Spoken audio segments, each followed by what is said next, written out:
Hello, welcome to this video. I will talk about some ways that you can help yourself a little better whenever you find yourself in a situation where you're talking to someone and you disagree on something and you don't really know how to progress in the conversation. You feel lost. You don't know if the person you're talking to argues in bad faith. So like they're not really believing what they're saying, or you don't know if what you're saying is actually true or not, and you feel like you're being kind of left at a spot where you don't know what to do. So this is just something I picked up over the years a little. A few things that can help you better understand when you're talking to someone, when you're debating someone, if you want to call that, if you want to call it that, then there's a few things you can watch out for. Let me preface this by saying that most of these things are done by most people, either intentionally or not, because we tend to fall into patterns that we learn by doing, right? So someone who may has a lot of experience talking to others in a disagreement may find themselves at an advantage, but they may not know what they are actually doing that helps them win those arguments. So there's actually concepts for all of these that are well documented and like known in certain circles of people, and these are concepts that generally work if one person knows them and the other does not, so it's an advantage, right? And what I want to do is just establish a really easy access line of knowledge to this kind of thing so that people can watch it and know when those kind of tactics are being used against them in some argument, whether it's intentional by the person or just, because they learn to do it. So there's a few things I want to start with. The one main part of this being objectivity. When you talk to someone and you have a disagreement, it's usually about if something is or is not a certain way, right? So in a lot of cases, both people have some kind of authority that they describe to when they claim something, right? So someone could say something is or is not true because they believe in religion, for example, because religion guides them to believe certain things. Or someone can say, I believe X because some scientific study proved it to me, and I read an article that documented something, so I believe what is being said. So like some kind of authority is always there for people's knowledge. People don't just know things, right? So or schools, an example as well. So objectivity comes into play when we talk about how to start a conversation where you disagree without getting lost in like fundamentals, right? So if someone believes in science and then the other person claims that there's some omnipresent, all-knowing being that like there's something that can claim something and it just has to be true because he says so, right? If there's like a disconnect on this fundamental understanding of each other, then it's really hard to go beyond anything, right? Because like you'll start seeing patterns where you see things a certain way and they can't see it the same way. So you won't have any agreements at all, and then there's not really a point in continuing to argue about whatever it is. So objectivity is good because it also opens up a lot of question. It can start healthy conversations about philosophy. And what I want to focus on in this video is basically just what I would consider the difference between objective truth and subjective truth, or objective reality and subjective reality. And I think it's something you have to establish at the beginning of any conversation ever, when there's like a disagreement to be had, because there's people that believe in objective truth, there's people that believe in subjective truth, and some people also have different ideas of what those things mean. So let me establish what I mean by those. So I would argue that in a pragmatic sense, objective truth is whatever we can prove through theories and science and experiments and conducting research, right? That's what I would, like, if we can prove those theories, that's something I would consider objective truth if we make a claim, right? Versus subjective truth, where something is not being rationalized, but more like just thought up, or their reason for believing in something is not rational or not provable.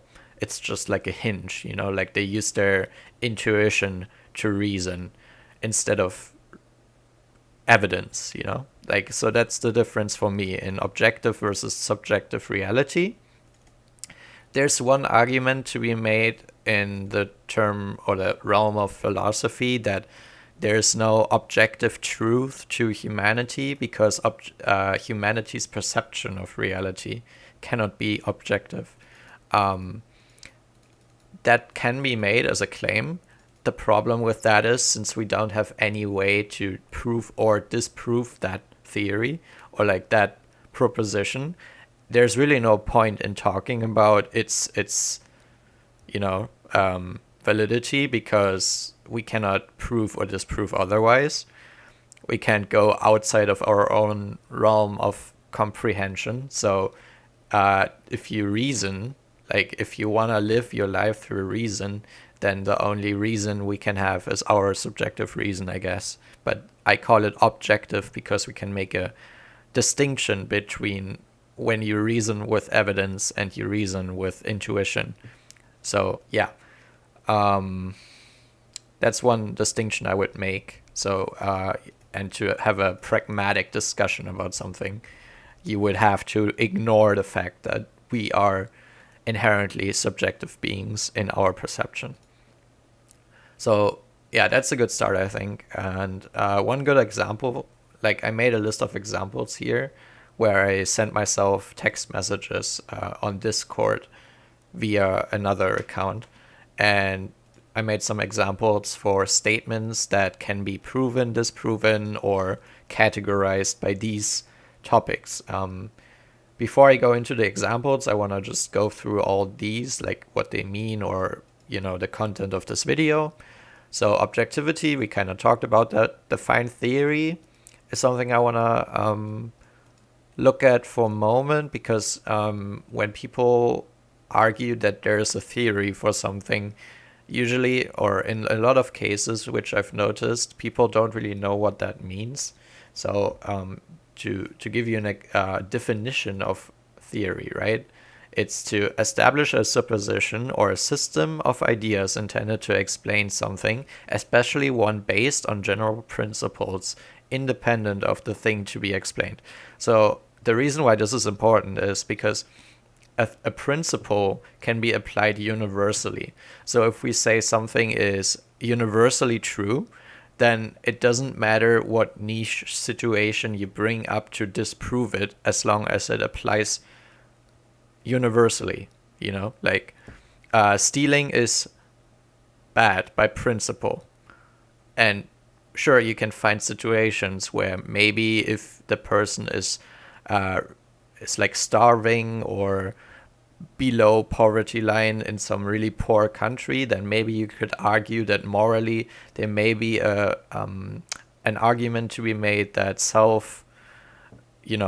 preservance and survival takes precedence over the rights of people in this case, but it's still wrong morally. So that's the reason why principles exist, so that people can't use niche situations to disprove your entire point, which is pointless and stupid.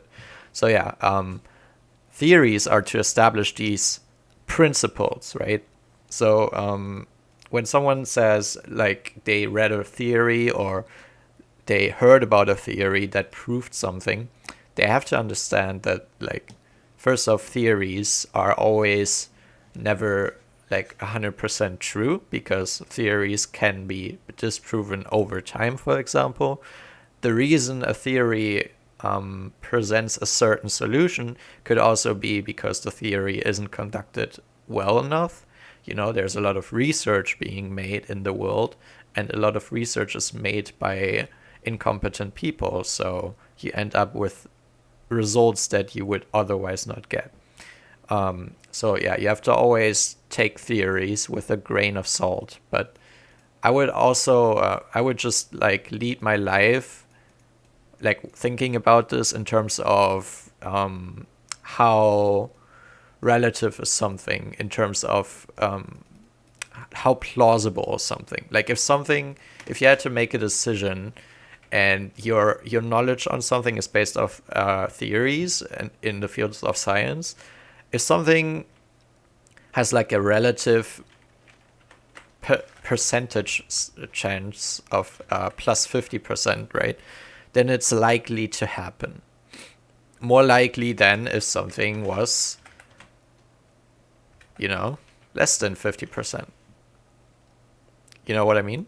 So like, if you had to make a decision and it came down to what you know, and you know that something is likely to happen if you do certain things, then leading your life by making decisions based on how possible or how plausible it is probably the right choice when you're thinking about like theory, or if something is right or wrong in terms of truth.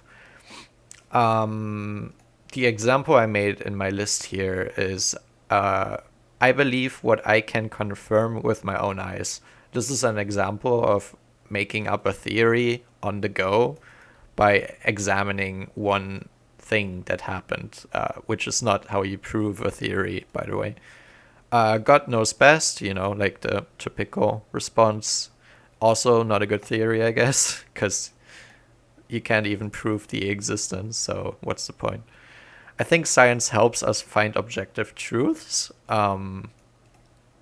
Right, that goes back to the first point, which I already discussed. And then example 2 is truth always lies in the eye of the beholder, which is kind of to disprove the whole idea about like truth as a whole, which sure, you can say that, but then again, objective truth, subjective truth. And then example 3, which goes more into studies, is or theories, is I saw a study that proved the theory of X. If someone says those kind of things, you have to be careful, because they may not understand that a theory can always be called into question. And studies that prove a theory are usually just, they prove that something is plausible, not 100% correct. Especially when people use that to argue that they're right because they use some research in their favor, which can always be like, you can always be wrong at looking or comprehending a study. Or when people say, I saw a theory that proved X, therefore it must be right. So yeah, that's a different way of saying it, but again, same thing. So the next thing that I think is really, really important is semantics. So if you don't know what semantics is, it's basically the way you phrase things, or the words that you use. Or you could also argue that certain words have certain meanings, and we can establish that in a certain way. Like we can pretty much objectively define what words mean in certain contexts, so that we can talk or use language more efficiently. And people can call into question those definitions, of course. But if like the common perception of the majority of a group sees it that way, then it's probably most pragmatic to just use that definition instead of making up your own, or using a really small subset of people that use it a certain way to define what it means. That's probably not a good way to communicate with each other. So semantics, really important when you talk to someone, especially when they call into question what you mean by saying certain things. I have some example.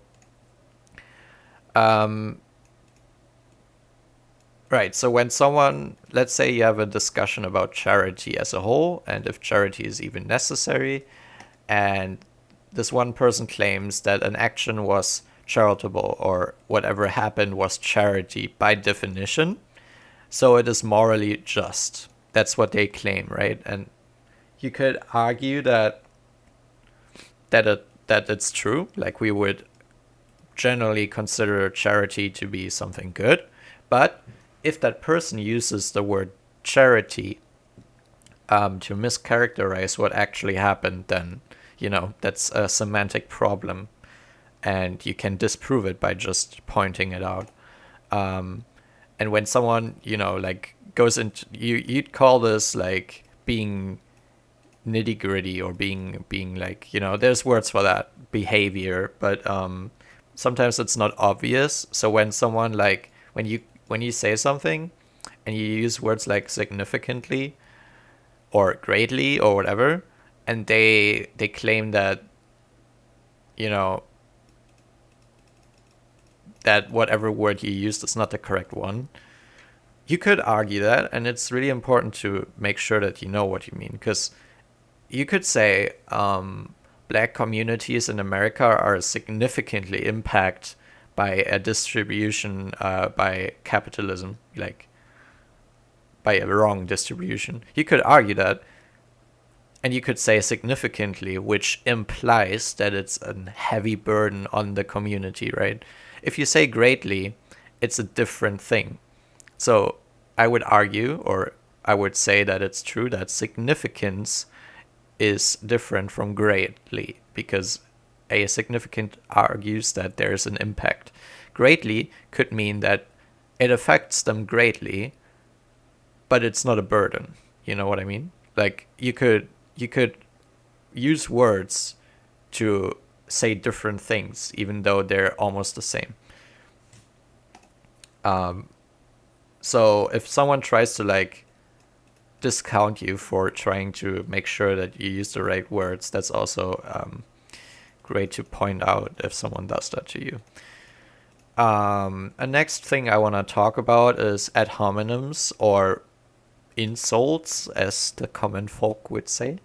Ad hominems are really easy to spot, and they're usually a really telling part about if someone has an actual argument, or if someone just tries to character assassinate you. So if someone starts calling you unhinged or insane, or, I wrote some examples like listen to yourself, or your insert word that's why you're wrong, like you're sexist, something, even like without proof. If there's proof for something, you can use that, but if they just use a word to discredit you, then, it's pretty obvious when that happens, and it's pretty nice to make sure you're aware when people use that against you. So the next thing I have is the ad hoc situation, or like non-ad hoc. Ad hoc stands for, let's read it, meaning literally to this in English, and it generally signifies a solution designed for a specific problem or task. Non-post hoc rationalization, post hoc, is a fallacy. In this fallacy, it's like you're arguing one thing happened and then another thing resulted out of it. So the result is necessarily related to what happened in the first place, which goes into correlation and causation. If you're not aware, when something correlates, it is parallel to each other. And if something causates, is when A happens to be the result for B, right? But what this fallacy tries to show is that B is not necessarily happened because of A. So, like, you know what I mean? A can result in B, but A doesn't have to result in B. A could also result in C. B just so happens to have resulted because of A. So sometimes people use this to try and trick you into believing that because A happened, B happened, to maybe disprove A or say A is bad. But really what happened is B exists and correlates with A. So it's not a causation, it's a correlation. And people try to like meddle these into one thing to try and justify something that is not true. You have to be careful to like watch out for those things because they're sometimes not obvious, but when you spot them, it's really easy to maneuver around them. And pivoting, right? Pivoting. Oh, I could also look at examples for post hoc rationalizations and stuff. So a good example is when someone says one vegan became 105 years old and is still healthy. Thus, being healthy, vegan is healthy, right? That's a common argument that I see sometimes, where it's like, oh yeah, because one guy was vegan his entire life, he became 105 years old. Maybe it's genetics though. So like in this situation, the correlation would be that he's vegan and he became old and is still healthy. That's the correlation, not the causation. The causation could be, but we don't know, genetics or otherwise factors in his life that made it so that he becomes stays healthy and becomes old, right? Another one would be I became successful after doing X, thus doing X makes you successful. For example, you can become a YouTuber and overnight get 1 million subscribers and then you're successful. So becoming a YouTuber makes you successful by default? Nope. I am a prime example of that, so that's just not true, right? Again, causation, correlation. The next thing I want to talk about, there's a few examples that I find important. That's where we get into territories that may be controversial, but you know what I mean, basically. I was robbed by a black man, therefore all black men are evil. Obviously, it was one example of something happening, and they apply it generally, which is wrong. My parents are really conservative and stuck in their heads, thus old people suck. Again, you're using, where have I wrote this down? I did write this down. So what I really wanted to say is they use anecdotic evidence, which is basically using a personal experience to justify something for which you need statistical evidence of a large sample size or larger than the one you're using. So yeah, those examples I showed you, like with the black man, for those you would have to use a statistic or, have some kind of data to suggest all people. But you're only using one person as example to justify all people, which is wrong, right? You don't have the statistical majority of whatever you're claiming. And same with your parents. Your parents are probably not a representation of the entirety of old people. So when people make these statements, of course, they're not that important, like there's a lot of personal feelings attached to these statements. But sometimes people make these kind of claims and claim them to be objective truths, which is wrong. And you should be careful when people try that. Another thing you can look out for is gaslighting. Gaslighting has a weird definition, but we're just going to look at some examples that are used in debates. So when someone says something like, you just insulted me by claiming X descriptive reality, like for example, you could say there's only 2 genders biologically. And people could claim because of you saying that they are now insulted and unable to further, rationalize whatever it is you're saying, and also that you traumatize them by saying so. So you're in the wrong because what you're saying just emotionally sabotaged the person.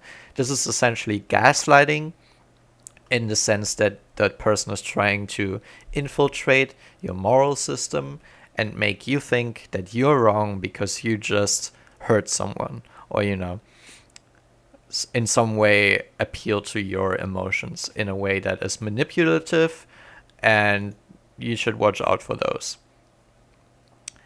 I had some examples here that aren't, okay, so another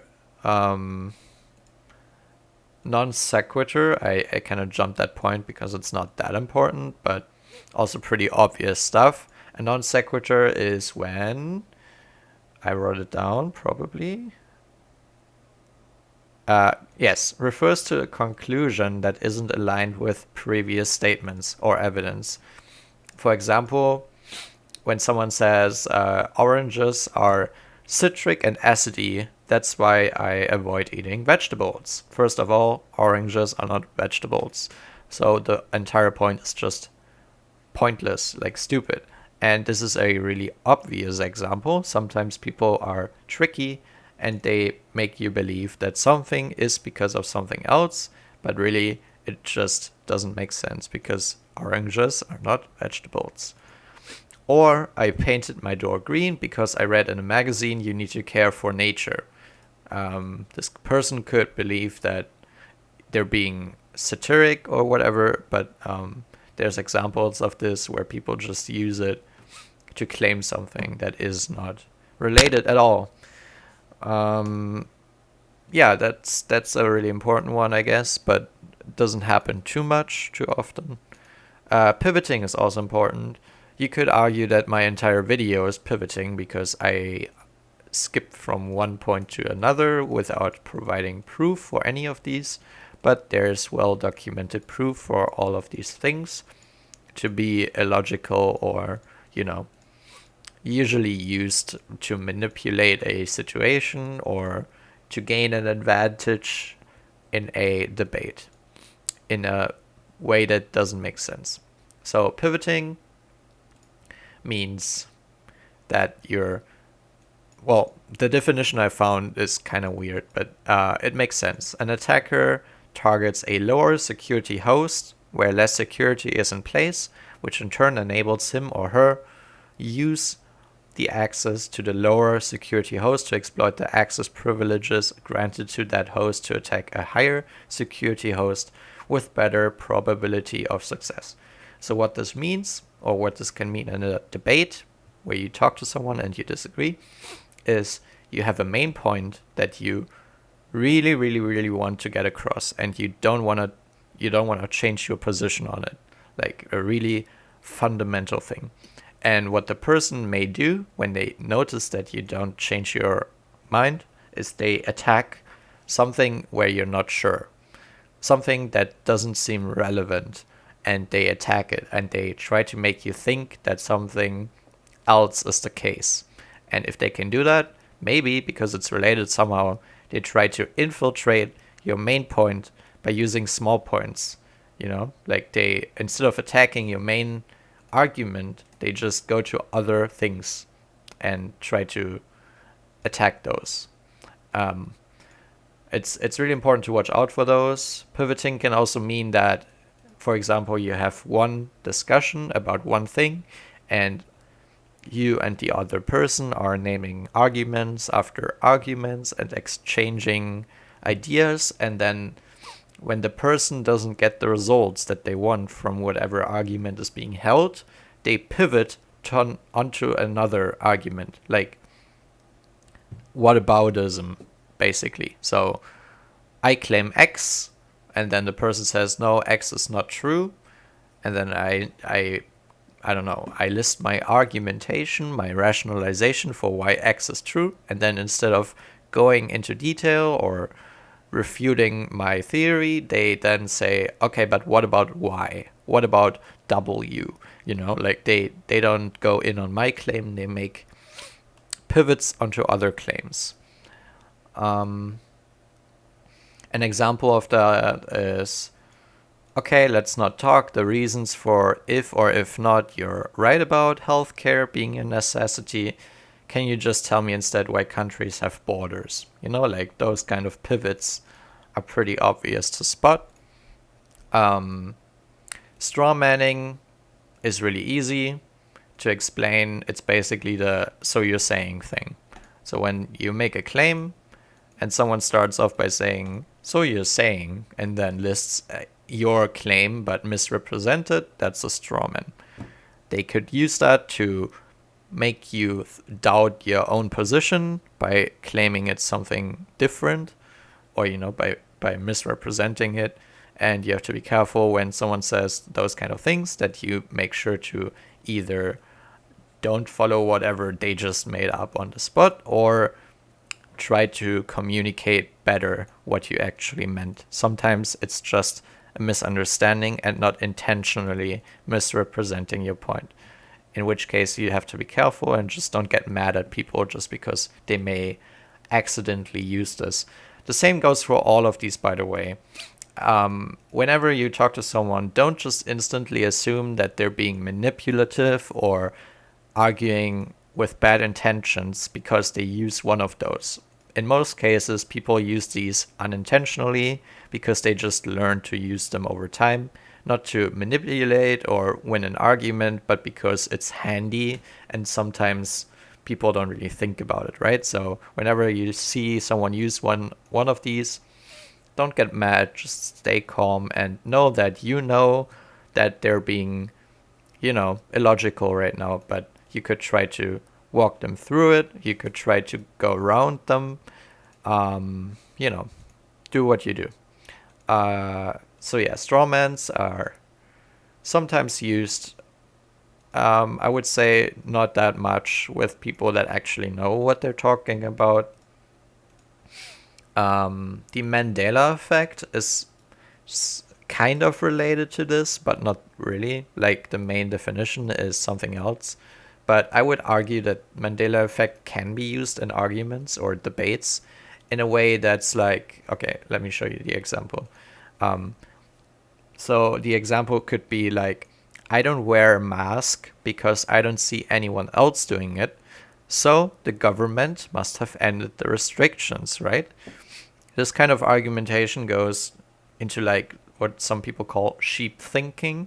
So that because you see a majority of people believing in one thing or representing an action that would, be in line with one way of thinking. So a lot of people don't wear masks because they don't believe it's wrong. They don't believe there's any consequence. So the person not knowing why will see those people not wearing a mask and then just do the same because they believe it is just, because the government doesn't say anything against it. It's the same with like, oh, there's a group of people entering a private property. I may as well just do the same because, they did it. But obviously, it's illegal to do that without permission, and you don't know if they have permission. And you doing the same doesn't justify whatever happened. And just because a majority of people do something doesn't mean it's right. Yes, and the last effect on my list is the Dunning-Kruger effect that seems to be pretty like well known, but I want to preface like whatever, like what this actually means or when it's useful. When people start getting into topics for whatever reason, out of passion or interest or curiosity, they learn a lot of things really quickly. But the problem is that through this learn process, there's a learning curve. And for most subjects or skill sets, like there's exceptions to this, of course, but for most skill sets or subjects to learn, there's a learning curve. And it usually looks like this. Right? So this is a kind of skill acquired curve, okay? this is the curve that you know that represents like, wait one sec. Oh, there you go. So this curve represents the skill acquired over time. So like this is the time, and this is the skill.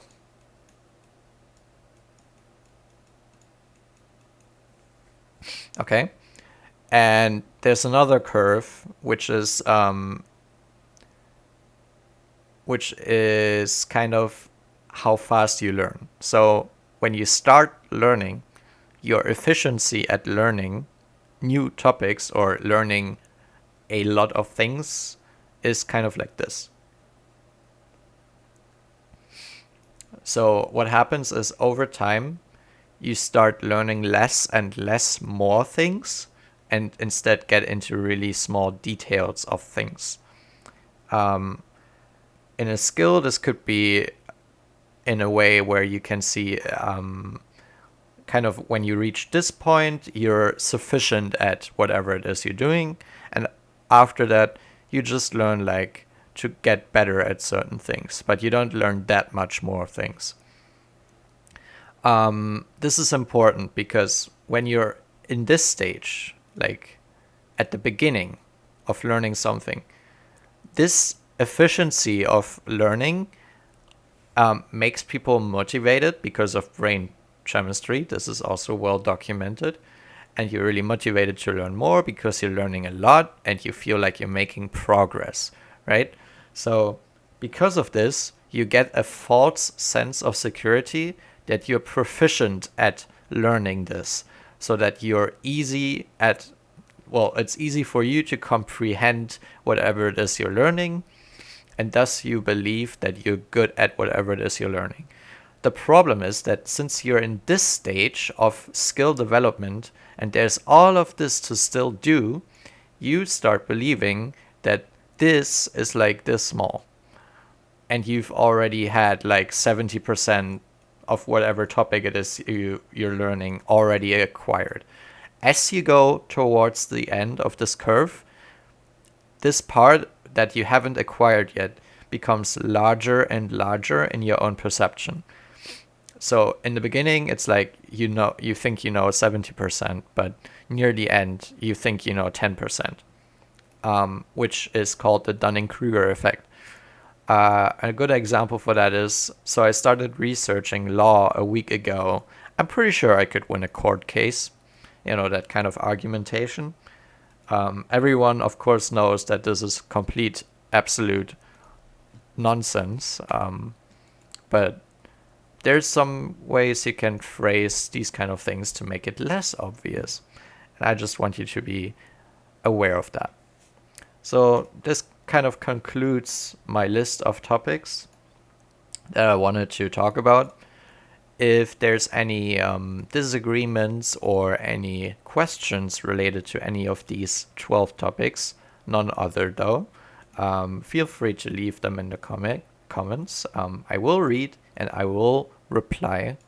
I hope this is somehow useful to people, and I hope you will in the future engage in conversations with a little more caution, being able to identify these fallacies and then work around them and become more informed or better at talking to people. And maybe you can also show someone how your points are right, and maybe you'll have an easier time convincing people of whatever it is you believe to be true. So yeah, that's it. Bye.